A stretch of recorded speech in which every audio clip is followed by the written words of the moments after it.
السلام عليكم، يسعد اوقاتكم احلى عالم بالعالم. اليوم بدنا نعمل مع بعض محشي الملفوف.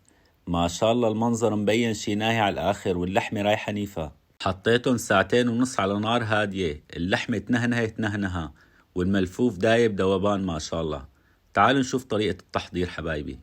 اليوم بدي ساويه على الطريقة الشامية. اول شي بدي اجيب راس الملفوف، بدي قيم القرمية بهي الطريقة من 4 جناب، منشان من بعدها نطالع كل ورقة بورقتها.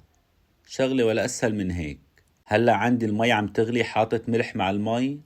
بدي حط الراس بهي الطريقة لمدة 2-3 ومن بعدها اقلبه. بياخد تقريبا وقت ربع ساعة. من بعدها بدي شيله حطه بمصفاية وافتح المي الباردة فوقه. بتطلع معنا كل ورقة بورقتها. شغلة ولا أسهل من هيك. هلأ بدنا نجهز الحشوة. ناقع الرز، بدي حط لحمة مفرومة ناعمة مع بندورة مفرومة كمان ناعمة ونعنع أخضر فارمهم ناعم، وفارم كم سن توم. بدي ضيف الملح.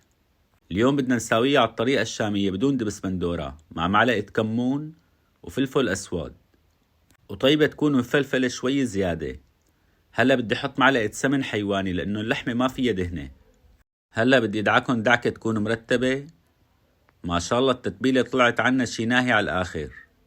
المنظر لحاله بيحكي ما شاء الله. شوفوا على هالمنظر ولا أروع من هيك. أنا جايب رقبة خروف حبايبي، قطعتها شرايح وبدي حطها بسفل الطنجرة، فيها نسبة دهنة خفيفة. هلأ بعد ما صفيت اللحمة ورق الملفوف بيكون برد، انتو قطعوه حسب القياس اللي بتحبوه. هلأ بدي حط الحشوة. شغلة ما في أسهل منها. فضلا وليس أمرا تعملولي مشاركة للمقطع مشان يطلع عند أكبر عدد من المتابعين إذا بتريدوا. وبدي لفها بهي الطريقة، ما في داعي نسكرها من على جناب. أول كم ورقة بالراس بيكونوا خضر زيادة، ومن بعدها بتصير الورقة لونها بيضة.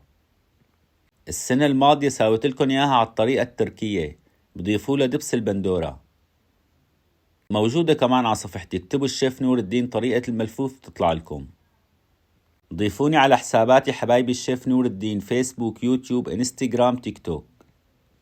شوفوا ما شاء الله على هالمنظر، مبين ولا أروع من هيك. أهم شي حبايبي ما تسمكوا الورقة وتطلع معكم سميكة مشان نستطعم طعم الحشوة. ما شاء الله مثل الأقلام. هلأ ضل عندي شوية حشوة بدي حطهم باللبة تبع الملفوف، منسميها الجاجة ومنحطها بنص الطنجرة. عن جد طلعت شغلة عالمية ولا أطيب من هيك. لازم تجربوها هاي الطريقة وبتدعولي إن شاء الله. هلأ بعد ما صفيت الكمية كلها بدي حط الدجاجة بالنص، ومن بعدها بدي حط راس توم.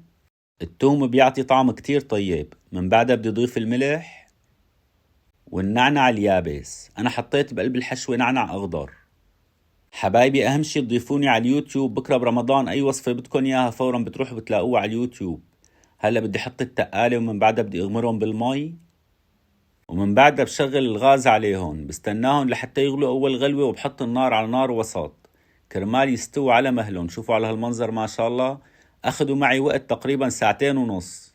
حبايبي قبل ما يستووا بربع ساعة أنا ضفت لهم عصير الليمون على الغاز. ما حطيت عصير الليمون من البداية كرمال ما يفرطوا وما يتغير لونهم.